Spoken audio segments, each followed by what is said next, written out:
समुपस्थित श्रद्धेय विद्वत आचार्यगण, धर्म प्रेमी सज्जनों एवं विद्यार्थीगण,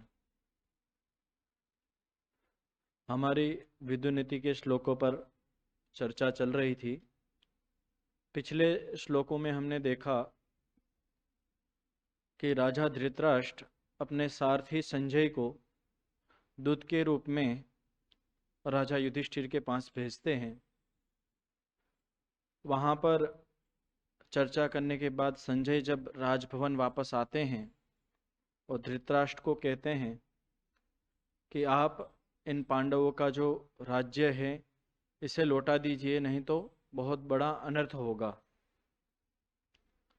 और जो आगे की बात है वो संजय उस समय नहीं बताते और कहते आगे की मैं सारी जो चर्चा है कल मैं राजसभा में रखूंगा। तो राजा धृतराष्ट्र आगे की बात को जानने के लिए बहुत उत्सुक थे और वो बात उस समय वो नहीं जान पाए कि युधिष्ठिर ने क्या कहा होगा। इस बात को लेके अंदर से बहुत वो व्यथित हो जाते हैं, चिंतित हो जाते हैं, अशांत हो जाते हैं, इतने परेशान हो जाते हैं कि उनको नींद भी नहीं आती। ऐसी स्थिति में अपने छोटे भाई राज्य के मंत्री महात्मा विदुर को वो बुलावा भेजते हैं और उनके आने के बाद महात्मा विदुर से वो निवेदन करते हैं कि मैं बहुत व्यथित हूँ, परेशान हूँ, मेरा मन बड़ा खिन्न है, मुझे नींद नहीं आ रही है, तो मुझे आप कुछ बताइए, कुछ समाधान दीजिए, मेरी अशांति को, खिन्नता को आप दूर कीजिए।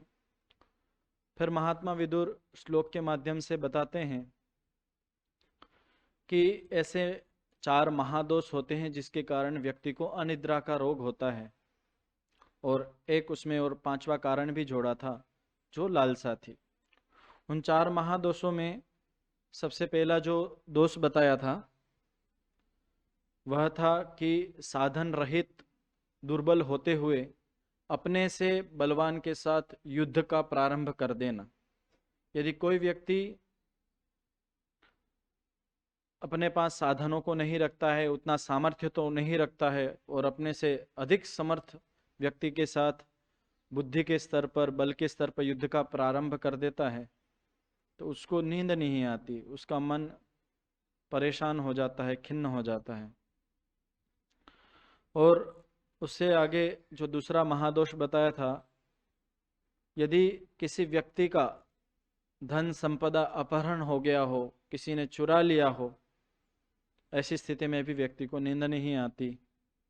और तीसरा कारण था कि यदि कोई व्यक्ति कामुक है, जिसके मन में निरंतर रूप से काम वासना के ही विचार चलते रहते हैं, ऐसे व्यक्ति को भी नींद नहीं आती। और चौथा था चोर, जो व्यक्ति चोरी करता रहता है, चाहे वो मानसिक हो, शारीरिक रूप से हो, वस्तुओं की हो, जिस रूप में भी व्यक्ति चोरी करता है, चोरी का जिसका स्वभाव है, उसको भी कभी अच्छे से बढ़िया से नींद नहीं आती। और 5वां कारण बताया था कि जो व्यक्ति दूसरे के धन की लालसा करता है, गृधा करता है, ऐसे व्यक्ति को नींद नहीं आती। इसके बाद भी, जो इतना सुनने के बाद भी धृतराष्ट्र के मन में शांति नहीं हुई, अभी भी उनके मन में विचलन बनी हुई है। और फिर आगे वो विदुर जी से निवेदन करते हैं, श्रोतुम इच्छामि ते धर्म्यम परम निश्रेयसं वचः अस्मिन् राजर्षि वंशे ही त्वमेकः प्राज्य सम्मतः। अब इस संसार में 3 प्रकार के मनुष्य होते हैं। उसमें पहला प्रकार का मनुष्य है कि जो धर्म और शास्त्र की बातें सुनना ही नहीं चाहता। जहाँ पर धर्म की चर्चा चलेगी, अध्यात्म की चर्चा चलेगी, शास्त्र की चर्चा चलेगी, उससे दूर भागेगा। सत्संग का नाम आएगा तो तुरंत दूर, इधर उधर बहाना बना के वो खिसक लेगा, किसी काम में लग जाएगा। ऐसे भी बहुत से लोग मिलते हैं। दूसरे प्रकार के लोग होते हैं जो धर्म और शास्त्र की बातों को सुनना चाहते हैं। बहुत इच्छा होती, बहुत ललक होती है कि आप मुझे कुछ समझाइए, मुझे कुछ धर्म की बात बताइए, मुझे कुछ शास्त्रों का ज्ञान दीजिए। और उनके अंदर बहुत तड़प होती है और वो खूब सुनते भी हैं, लेकिन उसको व्यवहार में नहीं लाना चाहते हैं। सुनना तो चाहते हैं कि कोई मुझे खूब समझाए, धर्म की बातें बताए, लेकिन उसको आचरण में नहीं लाना चाहते। ये है दूसरे प्रकार के लोग, और ये संसार में अधिक मात्रा में पाए जाते हैं। आप देखेंगे खूब बड़ी बड़ी कथाएं होती हैं, खूब प्रवचन होते हैं, खूब भीड़ जुटती है, उनमें सुनते हैं लोग, उन कथाओं को सुनते हैं, धर्म की बातों को सुनते हैं, लेकिन उसको आचरण में लाना बड़ा कठिन होता है। और तीसरे प्रकार के व्यक्ति होते हैं जो धर्म की शास्त्रों की बातों को सुनते भी हैं और उसको व्यवहार और आचरण में भी लाते हैं। तो ये तीन प्रकार के मनुष्य इस संसार में देखे जाते हैं। उसमें से धृतराष्ट्र कौन से प्रकार में आएंगे? दूसरे प्रकार में। पहले भी विदुर जी ने काफी बातें उनको सुनाई, कृष्ण आदि भी आए थे, उन्होंने भी सुनाई, भीष्म पितामह बहुत उनको समझाते रहते थे, सुनते खूब थे वो। अभी भी आगे भी कह रहे कि मुझे और सुनाओ, मुझे आपकी बातों को मैं सुनना चाहता हूँ। वो और डांट फटकार खाना चाहते हैं, लेकिन सुधरना नहीं चाहते। किसी किसी को पसंद हो जाता है कि कोई डांटे, मुझे समझाए, टोके, है ना, उनका स्वभाव हो जाता है, लेकिन उस पर चलना नहीं चाहते। तो अभी भी वो विदुर जी को छूट दे रहे हैं कि आप इस राजर्षि वंश में, ये जो राजऋषियों का वंश है, इसमें आप बुद्धिमानों में, विद्वानों में गिने गए हो, प्राज्य सम्मत हो। तो आप, आपकी जो वाणी है, जो धर्मयुक्त है, कल्याण युक्त है, ऐसी वाणी को मैं सुनना चाहता हूँ। तो अब विदुर जी को छूट मिल गई। तो जब कोई व्यक्ति कहता है आप मुझे कुछ समझाओ, कुछ बताओ, तो सबसे पहले जो अगला व्यक्ति वो क्या करता है, पहले टोकना शुरू करता है। पहले उसे अच्छे से जो उसकी गलतियां है उसके सामने रखता है, और उसके बाद उसको समझाता है। और ये प्रक्रिया खंडन मंडन जिसको हम बोलते हैं, पहले खंडन होता है अच्छे से और फिर उसका मंडन होता है। तो यहाँ पे भी वही प्रक्रिया अभी चलेगी। तो विदुर जी समझाना शुरू करते हैं। तो पहला श्लोक है विदुर उवाच का, इसमें कि राजा लक्षण संपन्न त्रैलोक्यस्याधिपो भवेत्, प्रेष्यस्ते प्रेषितश्चैव धृतराष्ट्र युधिष्ठिरः। कि हे धृतराष्ट्र, आपने जो राज लक्षण से संपन्न थे, युधिष्ठिर थे, वो उसमें लगभग सभी प्रकार के राज लक्षण उसमें थे, समस्त राज लक्षणों से युक्त था, वो राजा बनने के योग्य थे। और कैसे राजा बनने के योग्य थे? त्रैलोक्यस्य अधिपो भवेत्, तीनों लोकों में वो अपने स्वामित्व को बनाने में योग्य है, अपने राज्य को स्थापित करने में योग्य है, समर्थ है। ऐसे श्रेष्ठ राज लक्षणों से संपन्न युधिष्ठिर को जो प्रेष्य था, प्रेष्य अर्थात चाहने योग्य था, आपके द्वारा उसको विशेष रूप से चाहना चाहिए था, और आपने उससे विपरीत क्या किया, उसको प्रेषित वन में भेज दिया। जो प्रेष्य था उसको आपने प्रेषित कर दिया, जिसको विशेष रूप से आपको चाहना चाहिए था, जो राज लक्षणों से संपन्न था, धर्म पे चलता था, धर्माचरण था, जिसके राज्य करने से सारा राज्य सुखी होता, संपन्न होता, धर्म का विस्तार होता, ऐसे श्रेष्ठ राज लक्षण से युक्त युधिष्ठिर को आपने वन में भेज दिया। और फिर आगे कहते हैं विपरीततरश्च त्वं भागधेये न सम्मतः अर्चिषां प्रक्षयाच्चैव धर्मात्मा धर्म कोविदः। इस श्लोक में महात्मा विदुर धृतराष्ट्र जी को कह रहे हैं कि आप उससे पूरा विपरीत हैं। वो राज लक्षणों से युक्त है, संपन्न है, और आप में राज लक्षण नहीं है। आप धर्म पे नहीं चल सकते। आप धर्मात्मा तो है, धर्म कोविद है। धर्म कोविद कहते हैं धर्म को जानने वाले, धर्म की समझ रखने वाले। आप धर्म को जानते हैं, धर्म को समझते हैं, लेकिन फिर भी आप राज लक्षणों से युक्त नहीं हैं। आप धर्म की बातों पे नहीं चलते, आप राजनीति की बातों पे नहीं चलते। भागधेयेन सम्मतः, तुम इस जो ये राज्य है, ये जो भाग है, इसके लिए तुम समर्थ नहीं हो, सम्मत नहीं हो, तुम इस राज्य के लिए माने नहीं गए हो, राजा के योग्य नहीं माने गए हो। और उसमें एक कारण और विदुर जी बताते हैं, अर्चिसाम प्रक्षयात, अर्थात नेत्र ज्योति के न होने से। क्योंकि राज लक्षणों में, राजनीति में नेत्र ज्योति होना बहुत आवश्यक है, आंखों से दिखना चाहिए। जो राजा यदि आंख से नहीं देख सकता हो तो वो भी अपंग माना गया है, वो राजा के योग्य नहीं होता है। तो यहाँ पे वही एक लक्षण कहा है कि आपके पास नेत्र की ज्योति भी नहीं है, तो इस कारण से आप उससे, युधिष्ठिर से पूरा विपरीत हो, पूरे अच्छे से इनको टोक रहे कि आप इस योग्य भी नहीं हो, राजा के योग्य, फिर भी आप राजा बने हुए हो, और युधिष्ठिर को आपको राजा बनाना चाहिए था, उसको तो आपने वन में भेज दिया। इत्यादि बातों से पहले तो उन्होंने धृतराष्ट्र को टोकते पूर्वक, डांटते पूर्वक समझा रहे हैं। विद्वान होता है चाहे वो छोटा भी हो, लेकिन उसको टोकने का अधिकार तो होता है, वो बड़ों को भी टोक देते यदि वो गलत चल रहे होते हैं। और जब उनको छूट मिले कि आप मुझे कुछ कहिए, तो वो अवश्य रूप से उनको जो दोष है उनके सम्मुख रखते हैं, उनको टोकते हैं, चोट करते हैं उनके दोष पर, ताकि उस पर ध्यान जाए उनका। और फिर आगे कहते हैं, आनृशंस्यात् अनुक्रोशात् धर्मात् सत्यात् पराक्रमात् गुरुत्वात् त्वयि संप्रेक्ष्य बहुन क्लेशान तितिक्षते। अब इस श्लोक में युधिष्ठिर का मंडन किया गया है, युधिष्ठिर की स्तुति की गई है। तो इसमें सबसे पहले जो युधिष्ठिर का सबसे पहला जो गुण था वो बताया है कि आनृशंस्यात्, वो क्रूर नहीं थे, क्रूरता से रहित थे युधिष्ठिर। तो क्रूर नहीं थे तो कैसे थे? तो कह रहे अनुक्रोशात, अर्थात दयालु थे, वो आक्रोश नहीं था उनमें, थोड़ी थोड़ी बातों पे आक्रोशित नहीं हो जाते थे, वो बहुत दयालु स्वभाव के थे, हिंसा से रहित थे, क्रूर स्वभाव के नहीं थे। और आगे तीसरा लक्षण बताते हैं, धर्मात, उनके जीवन में धर्म की स्थापना थी, वो धर्म पे चलने वाले हैं, वो धार्मिक हैं। और उनके लिए आज भी हम बहुत सुनते हैं कि वो पूरी तरह सत्यवादी थे, है ना। और इतना प्रसिद्धि सत्य के विषय में पाना कोई सामान्य बात नहीं होती, क्योंकि सभी व्यक्ति कभी न कभी जीवन में कहीं ना कहीं झूठ का व्यवहार करते हैं। तो सत्यवादी ये उपाधि प्राप्त करना अपने आप में बहुत ही कठिन है। और उनको उस समय उतने बड़े बड़े योद्धा, विद्वान, उनके बीच में उनको ये उपाधि प्राप्त थी कि राजा युधिष्ठिर, धर्मात्मा युधिष्ठिर सत्यवादी है, वो सत्य ही बोलते हैं। तो सत्याचरण और सत्यवादी होने से वो पूरी तरह एक धर्मात्मा व्यक्ति थे। और आगे कह रहे सत्यात, वो सत्यवादी भी थे, और पराक्रमात, वो दयालु थे। इसका मतलब यह नहीं कि वो पराक्रमी नहीं थे, वो पराक्रम भी थे, उनके पास शास्त्रों के साथ साथ शस्त्रों का भी ज्ञान था।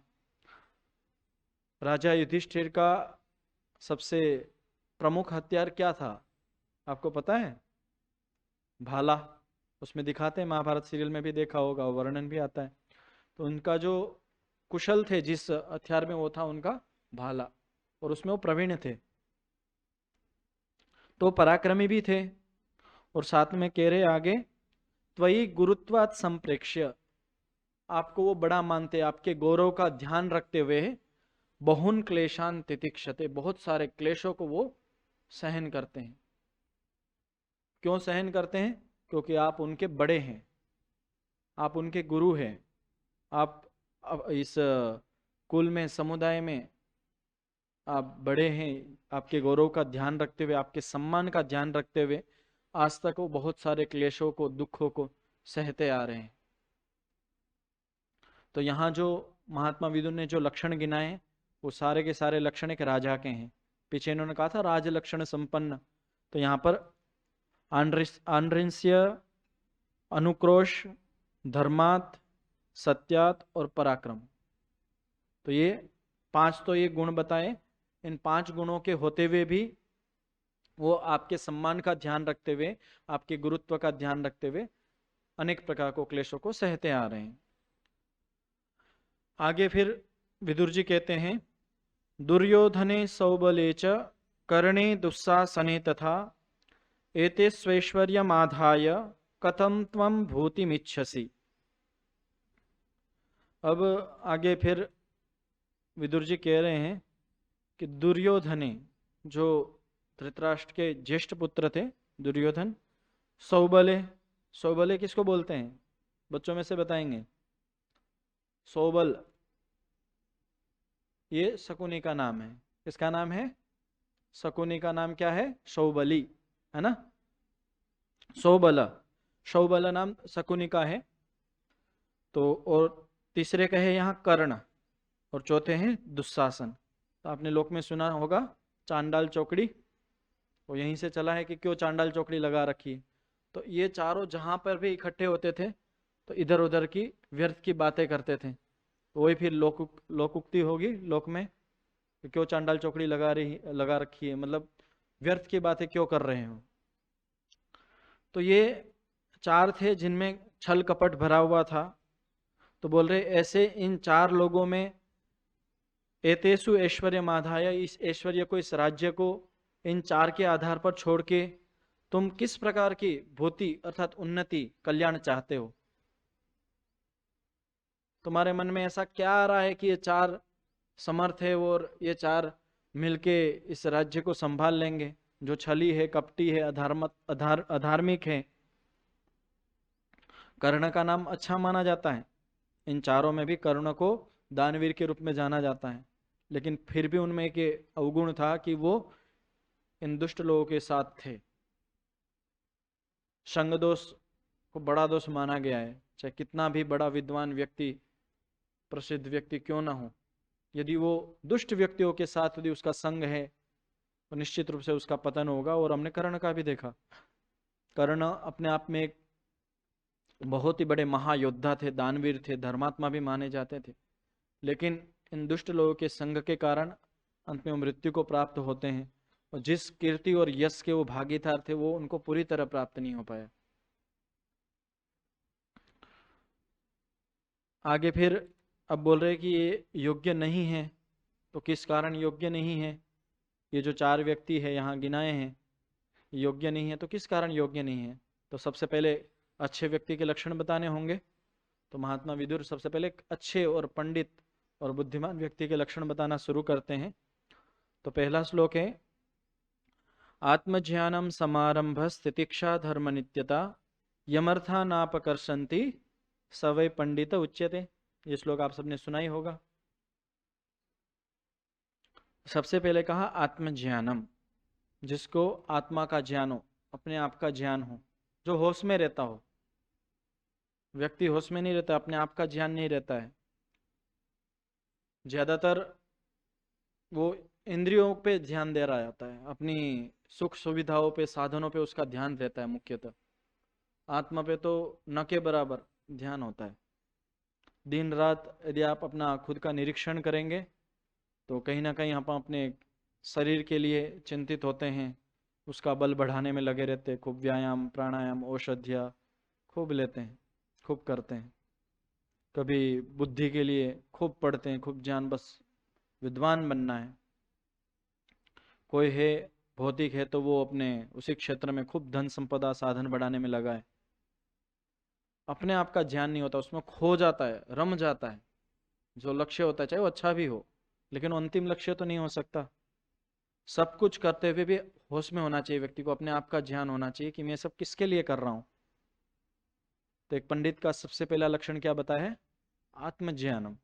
उसको आत्मा का ज्ञान होना चाहिए, आत्मा की समझ होनी चाहिए कि मैं सब कुछ ये आत्मा के लिए कर रहा हूँ, ये सब कुछ जो मुझे मिला है ये मुझे आत्म कल्याण के लिए मिला है। तो जो व्यक्ति अपने आत्मा को प्रमुखता देता है और बाकी अन्य सबको गौण रखते हुए सारे कार्यों को संपादन करता है, अपने लक्ष्य की ओर बढ़ता है, वो पंडित होता है। ये पहला लक्षण है। उसके बाद कहा है दूसरा लक्षण समारंभ। समारंभ मतलब सम्यक आरंभ, अच्छा आरंभ, श्रेष्ठ कर्मों का, श्रेष्ठ कार्यों का आरंभ करना, इसको बोलते समारंभ।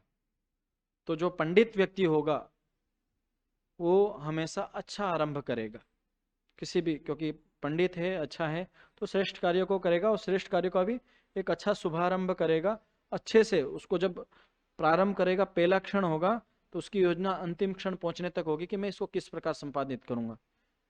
ऐसे ही नहीं बस किसी ने कहा, धक्का मार दिया और बस प्रेरणा कर दी और लग गए, थोड़ी देर तो प्रेरणा काम की और फिर ढीले पड़ गए। बहुत बार ऐसा देखा जाता है, प्रवचनों में सुन लेते, फिर चलो आज से शुरू करेंगे, उस समय जोश आया और दिनचर्या शुरू की, स्वाध्याय शुरू किया, कुछ समय चला और फिर ढीले पड़ जाते। लेकिन जो पंडित होता है वो समझ के साथ चलता है, शुभारंभ करता है तो उसका अंतिम क्षण भी उसके बुद्धि में रहता है कि मुझे यहां तक पहुंचना है, तो उसका आरंभ भी बहुत अच्छा होता है। उसके बाद कहा है तितिक्षा, सहन करना, सहन करने की इच्छा, सहनशील होता है। और पंडित को सबसे अधिक क्या सहन करना पड़ता है? क्या सहन करना पड़ता है पंडितों को? मानसिक दुखों को, मानसिक जो कष्ट होते हैं, क्योंकि शारीरिक तप तो वो तपता ही है, वो इतना ज्यादा नहीं होता, शारीरिक तप तो उससे ज्यादा मजदूर भी तपता है। जो एक कड़ी धूप में रोड पे काम करता है, उसके शरीर में जो कष्ट होते हैं वो तो आप विचार कर ही सकते, कितने कष्टों के बाद भी वो कार्य करता है। तो शारीरिक तप की तो बहुत बड़े बड़े सुरमा पाए जाते हैं जो शारीरिक तप करते हैं, लेकिन मानसिक तप अपने आप में सबसे कठिन होता है। मन के स्तर पर इंद्रियों को सहन करना, इंद्रियों के वेगों को सहन करना, उनको अधर्म की ओर जाने से, अन्याय की ओर जाने से रोकना, ये अपने आप में सबसे बड़ा कष्ट होता है। और इनको सहन करना, गीता में भी कहा है ना, तान तितिक्षस्व भारत, अर्जुन को कहते हैं कृष्ण, कौन इंद्रियों के वेगों को तू सहन कर। तो इंद्रियों के जो वेगों को सहन करता है, तितिक्षा है जिसके अंदर, बाहर से आप पंडित लोगों को, जो विद्वान होते हैं, कठोर देखेंगे आप, तो बोलेंगे ये क्या सहनशील है, लेकिन आप उनके अंदर जीवन में झांक के देखेंगे तो बहुत ज्यादा वो सहनशील होते हैं। सामान्य बातों में वो उग्र नहीं होंगे, उनके जीवन को देखेंगे, किसी ने उनका अपमान कर दिया तो उनके चेहरे का जो भाव है वो भी नहीं बदलेगा, वो सामान्य स्थिति में रहेंगे। उनके अंदर सहन करने की जो क्षमता है बहुत बढ़ गई होती है। तो जो पंडित लोग होते हैं वो बहुत सहनशील होते हैं। और धर्म नित्यता, और धर्म के कार्यों में नित्यता होती है, ऐसा नहीं धर्म का प्रारंभ किया, आज किया, कल फिर छोड़ दिया। धर्म कार्यों में क्या होती है? नित्यता, नित्य ही वो अपने धर्म का पालन करेंगे। जो जो शास्त्रोक्त बातें हैं, जो जो शास्त्र ने कहा है कि इस अनुसार जीवन में चलना है, तो पंडित लोग होंगे आपको निरंतर चलते हुए देखेंगे। ऐसे नहीं किसी दिन शिथिल हो गए, किसी दिन जोश में है, ऐसा नहीं दिखेगा उनका। जो एक आम व्यक्ति के व्यवहार में दिखता है, ऐसा एक पंडित व्यक्ति के जीवन में देखने को नहीं मिलता। वो धर्म नित्यता होती है। तो आत्मज्ञान, समारंभ, तितिक्षा और धर्म नित्यता, चार बताया। और पांचवा कह रहे अर्था यम न अपकर्षंति। अर्था अर्थात ये सांसारिक जो सुख दुख है, ये जो अर्थ हैं, ये संपदाएं हैं, भौतिक संपदाएं हैं, जिसको अपनी ओर नहीं खींचती है, अपनी ओर आकर्षित नहीं करती हैं। ऐसा जो व्यक्ति होता है वो पंडित होता है। नहीं तो इन जो विषयों के जो आवेग होते हैं उनको रोकना, उनको थामना अपने आप में बहुत कठिन होता है, परिश्रम साध्य होता है। वर्षों की तपस्या करनी पड़ती है जब ये जो अर्थों के, ये सांसारिक सुख भोग संपदा, इनके जो आकर्षण है, ये निरंतर रूप से हम सबको अपनी तरफ खींचते रहते हैं। इनके आकर्षण से बचने के लिए निरंतर रूप से लंबे समय बहुत तप करना पड़ता है, परिश्रम करना पड़ता है। उसके बाद हमें ये सिद्धि प्राप्त होती है कि ये अर्थ हमें अपनी तरफ नहीं खींचते हैं। तो जो पंडित होता है उसको ये जो भौतिक संपदाएं, अर्थ हैं, ये उसे अपनी तरफ नहीं खींचते हैं। तो ये पंडित के यहाँ 5 लक्षण बताए: आत्मज्ञान, समारंभ, तितिक्षा, धर्मनित्यता और अर्थों का अपकर्षण रहित होना। तो ये जो 5 लक्षणों से युक्त होता है वही पंडित होता है। तो जो पहला श्लोक कहा था, 4 लोगों के हाथ में तुम जो ये सारा राज्य दे के भूतिम इच्छति, कल्याण को चाहते हो, शांति को चाहते हो, वो नहीं हो सकता, क्योंकि ये 5 लक्षणों से वो युक्त नहीं है। वो जो चारों हैं इन 5 लक्षणों से रहित है, इसलिए वो इस राज्य को अच्छे से नहीं संभाल सकते, इस राज्य में शांति को स्थापित नहीं कर सकते। इति ओम शम। शांति पाठ। ओम द्यौ शान्तिरन्तरिक्षं शान्तिः, पृथिवी शान्तिरापः शान्तिरौषधयः शान्तिः, वनस्पतयः शान्तिर्विश्वे देवाः शान्तिर्ब्रह्म शान्तिः सर्वं शान्तिः शान्तिरेव शान्तिः सामा शान्तिरेधे। ॐ शान्तिः शान्तिः शान्तिः। सर्वेभ्यो नमः। सभी को सादर नमस्ते जी। प्रस्थान करेंगे।